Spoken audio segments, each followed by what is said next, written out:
Dr. Babasaheb Ambedkar Open University.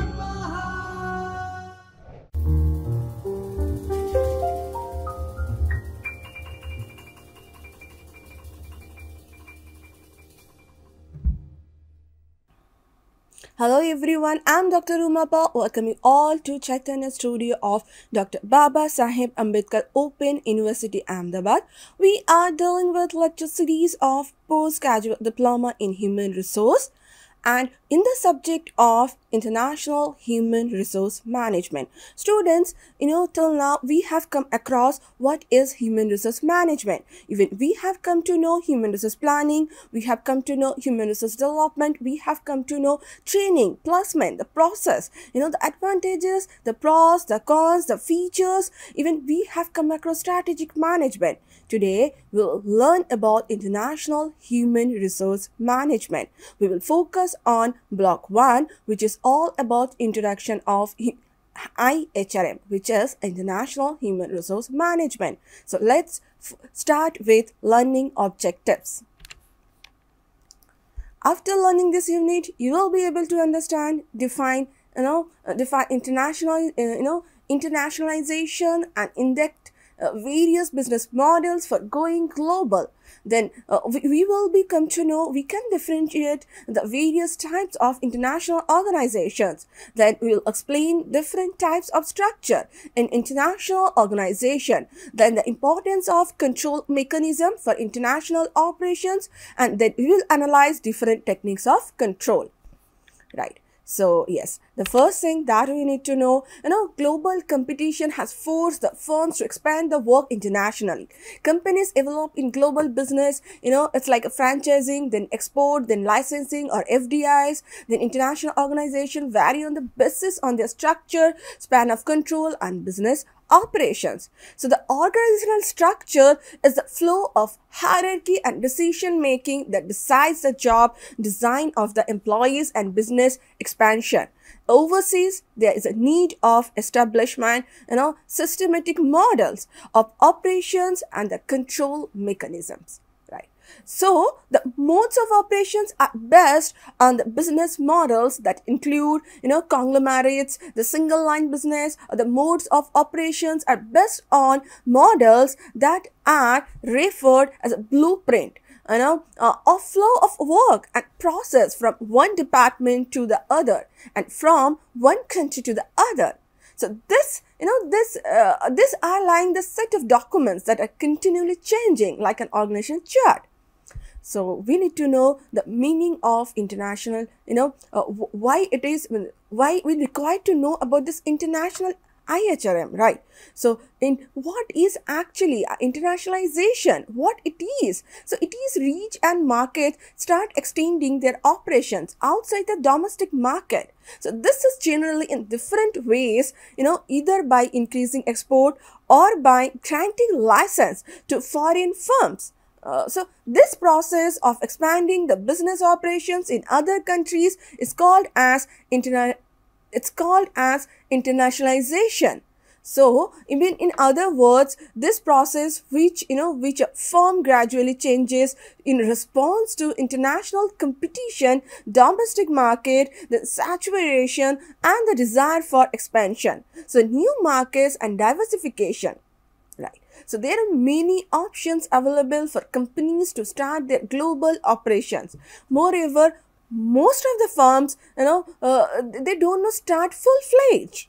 So international operations at a single go and state, they follow the following patterns depending on their business size, returns and investments. So let's start with the business models.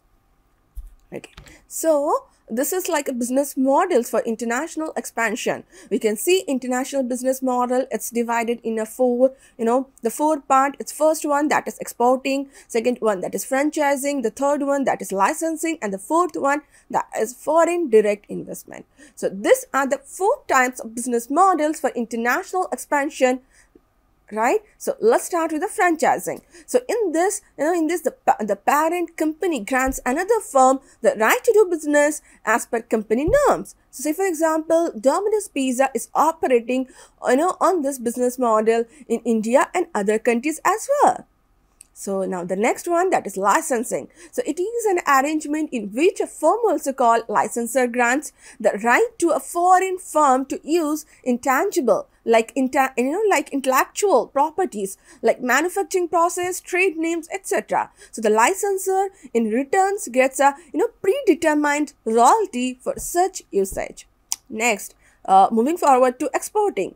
So usually this is the first choice of business style for starting expansion in overseas market. Usually it involves selling the products or services directly or through foreign sales, agents and distributors. Now, moving forward, foreign direct investment. So companies that have established their goodwill in the foreign market usually goes for the system. So these three types are usually done without investing their own funds. But in order to capture the full market potential, the companies decided to invest in their own funds in host country. So it refers to the operation in one country that are controlled by entities in a foreign country and involves actions like building new units in the country. So joint venture and wholly owned subsidiary are example of FDIs. For example, of Toyota built its company manufacturing plant in Georgetown, Kentucky. In fact, most firms passes through various stages, so based on their growth of their activities. So some firms, through their stages at a first pace, while others, they are very slow. So many companies are formed with intentions of going international from the beginning. Such firms fit the slogan "Born Global." So these evolutionary stages have a direct impact on the development of organizational structures, policies, the procedures, and the control mechanisms. Right. Now, moving forward to the next, that is types of international organization. Right, because here first we come to know about what is international, what is the international human resource management and why it is required. Right, now we need to know the types of international organization. So there are 4 types we can see. I have cited only the 4 types, that is international operation, then transnational corporation, global corporations, then multinational corporations, which known as MNCs. Okay. So organization with operations in different countries, can be classified into this 4 categories, right? So we start with the international operation. It is a domestic company that leverages on its strength of overseas markets like Honda, Procter & Gamble are among companies that use this style of entering the European markets. The products of such companies are changed to suit the needs of the overseas markets, but the normal operations and the process of kept unchanged. Now, next, that is transnational corporations. So in this type of organizational structure, there is an autonomy in running the country operations independently, but these operations are finally combined through structured networks. Such organizations combine the local responsiveness of the MNCs and the efficiency of global corporations. So the term transnational signifies the interdependence of units for resources as well as responsibilities, irrespective of geographical boundaries. Such organizations are characterized by transnational capabilities. That means they can manage across boundaries, retaining local flexibility and achieving the achievement of national integration. Next, global corporations. So these companies control the working operations of its various subsidiaries. Through the centralized office, these companies follow a standardized procedure for all its operations like marketing, then production, then process across different locations. This means that all the subsidiaries will have the same quality standards, similar management styles, etc. Now, the multinational corporations, MNCs. So, when companies open their fully autonomous units in foreign lands, these are called MNCs. The subsidiary companies operate individually as decentralized units. They are well versed to handle this operational and management problems without the interference of the centralized hub or the parent company. Like Philips, like Xerox is a good example of MNCs set up having its decentralized units, so working in different parts of the world. So the units are capable of analyzing and responding to the market with changes interdependently, right? So the moving forward next, that is the features of an effective control system. So as a firm grows geographically, in its operations, it leads to greater stress on systematic control of all activities. So this set goals for the subsidiaries, regional and local business have to be checked. Since the operations of MNCs are more complex in nature, it becomes essential to keep a check on the activities. So as per Accor, the French hotel and the travel company, one important issue is to get the support of the local management with regard to groups, the group's philosophies and policies. The globalization, before brings globalization therefore brings considerable challenges that are underestimated. So considering the level of operations and the technicalities involved, a proper control system is essential for an international organization. Now, the first features, since an international firm has broader structures and longer process, a control structure that can embraces all the aspects of the management should be developed.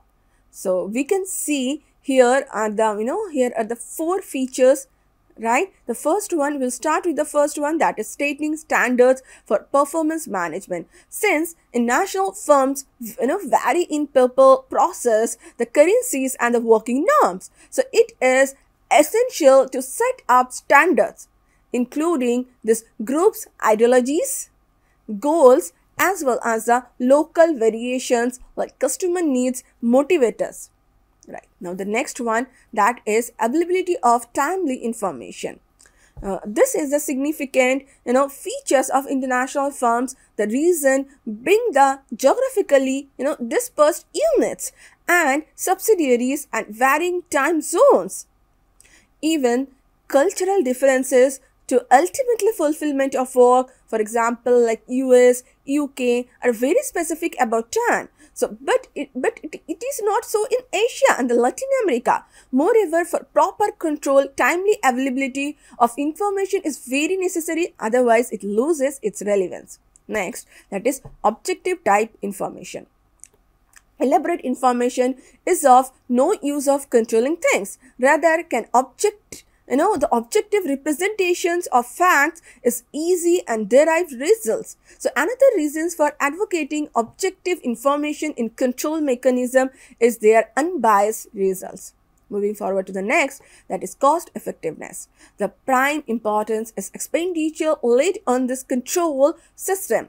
So it is to be understood that international firms already make huge investment for setting up its business in foreign lands. So thus efforts should be made to incur minimum cost on the control systems. So frequent appraisals of the system should be made to check its validity and cost effectiveness.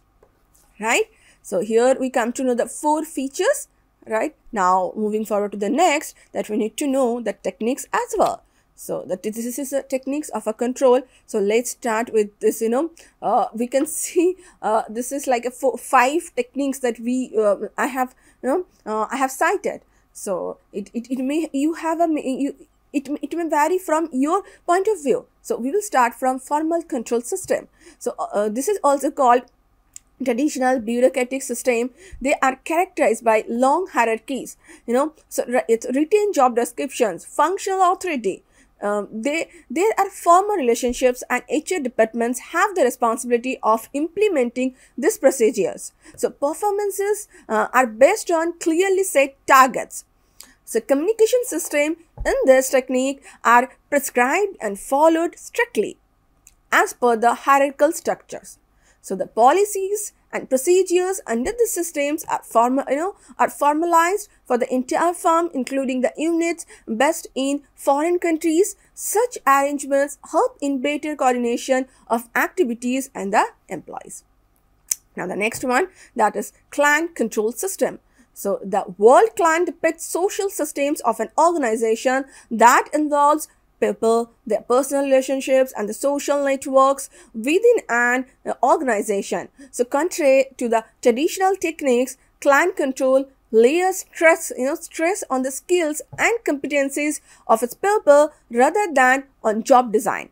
So more emphasis is laid on developing a corporate culture and investment on human capital of the company. For example, working in cross-border teams and attending training and development activities at other locations of the company like headquarters or regional offices help in building personal networks and informal channels of communications called grapevines. Now the next one, that is audit control. This is an effective control mechanism being fitted in the very process of the organization. So audit means verification of facts and figures. Thus, companies have full-fledged audit departments that are responsible for verification of facts related to process, policy, and adherences. Right. Now, next one, that is cultural control. So, many firms use culture as a tool to control the organizational activities. It is an informal way of imbibing standardized norms in organizations. So culture is the set of beliefs that we know, norms and behaviors that derives actions of a place or a community. International firms develop this culture mainly with the help of its HR managers or the HR departments. So create an organizational environment through a training, then recruitments, then performance management. This is this way its company is growing. So for example, while selecting a country manager for a certain location, MNC will look for attributes and behaviors that matches the company's beliefs. So in case the employees needs grooming, this will be done through training programs, including inductions, then socializations process. Then usually such programs are for 2 to 7 days. After some months of working, the performance of the new recruit shall be assessed to check for deviation, and if it arises, employees has to undergo the training programs. So with these methods, employees tend to align their behaviors with the company's culture, thereby forming a common set of values and beliefs.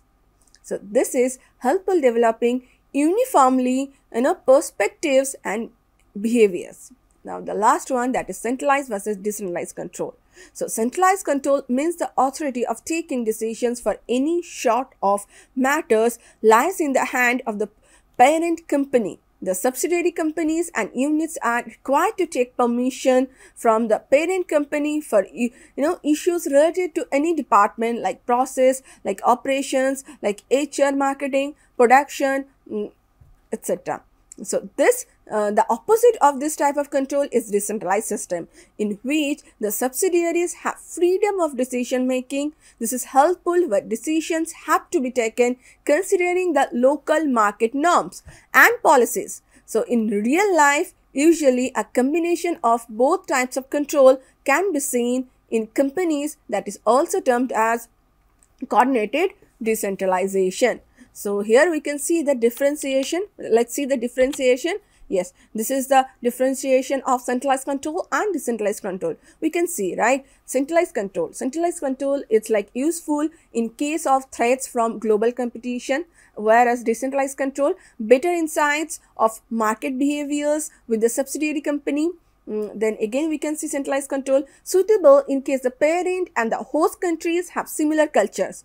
And when it comes to the decentralized control, helpful in fast reaction to market changes. Then centralized control in case of products have set features, quality, etc. In decentralized control in case the product offering is consumer centric. Next, when the decision making is controlled by top management of parent company, it comes to the centralized control. And when it comes to decentralized control, when the HR of the subsidiary is capable of taking independent decisions. Right. So here is a four different part that we are discussing for the centralized and decentralized control to differentiate them. Right. So moving forward to the next, we need to know the modes of operations. Okay. So when it comes to mode of operations, so management of business operations is basically done on the basis of various models. So these models are constructed to clarify the flow of work and order, also called operating models. So these are precise conceptual representation of how an organization operates across a range of departments and functions in order to accomplish its functions. So modes of operations refers to various processes by which a company works on its business strategies. So we can see these four modes of operations which start with a single line business. So it deals with the operating only one-to-one type of business.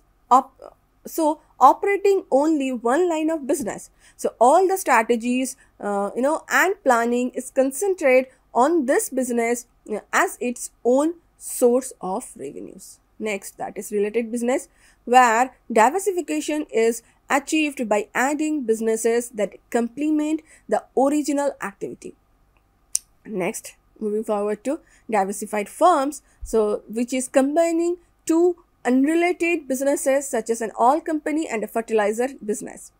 Next, moving forward to conglomerates. So diversification is achieved without regard to complementary or synergistic effects like Tata, Reliance, etc. Now, the categories of modes of operating business in international area, right? International arena. So now we will see the modes of operations. Okay. So this international arena, it has segregated in four parts. The first one that comes integrated, then allied related, then allied unrelated, then holding company. Right. So first we will start with integrated. What it is. It comprises of single business following a single strategy for competitive advantage. So business concerns are formulated centrally and tailored for local needs. And such models, SUS is defined by increase in global numbers. So for example, McDonald's, Harley Davidson. Now the next one, that is allied related. So in this model, each business is capable of independently creating its USP. So the common interests are mutually handled and support is provided whenever needed. So Canon and Procter & Gamble are the good example of this model. Next is allied unrelated. Here each business contains the core work required to create advantage autonomously.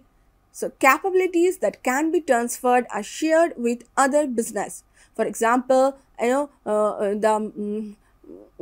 technology, the self-adhesive based technologies are used in the raw materials medical group for single-use medical products.